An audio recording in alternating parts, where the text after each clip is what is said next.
Alright, so there's a show on Disney Junior that's all about going to the bathroom. It's got a noble cause, you know, teaching kids about the importance of not pissing yourself in public, which, granted, many adults can get wrong as well. Feed myself, so what? However, I think dedicating an entire mini-series to this topic is a little excessive. When I was a kid, the same concept could have been explained through violent intimidation and the promise of snacks, instead of a cartoon show. Whoever came up with this must have really been running out of ideas, because they are quite literally taking the piss. I mean, for God's sakes, they literally named the main character Niña, which just means little girl in Spanish. The writers must have really patted themselves on the back for that one. Great lexical choice. But anyways, the show itself is pretty much what you'd expect. The little not Spanish girl finds herself in various locales, where then a dilemma occurs that is only resolved by her telling a parent or guardian that she has to go to the bathroom, and then she goes to the bathroom. Baby TV has better premises for their shows, and 90% of that channel is just the managers taking LSD and airing whatever the fuck this is.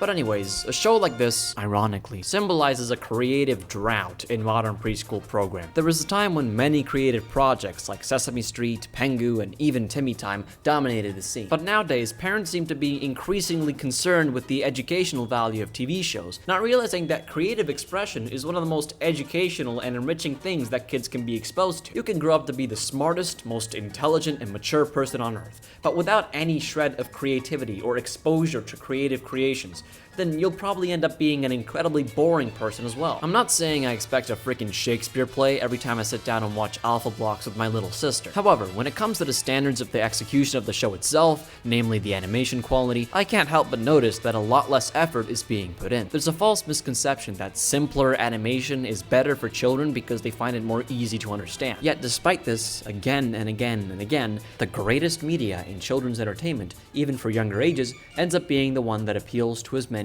ages as possible. Take the aforementioned Sesame Street. You can come back to it as an adult and watch it again and still enjoy it. You can appreciate the artistic effort put into it. A show like this, that's specially designed for one purpose and one demographic, cannot possibly have the same appeal. The only message in the show is don't piss yourself, a thing you can learn once and never ever have to worry about again. Meanwhile, on Sesame Street, you can learn everything from the alphabet to how to deal with the death of a loved one. Mr. Hooper died. Does the P-𝙋𝙍 show teach you that? Can the P-𝙋𝙍 show say that? Well, unless it's a urinary tract infection, I don't think so. But anyways, I've been Denshi. That was my opinion on preschool programming. Goodbye. Did you ever heard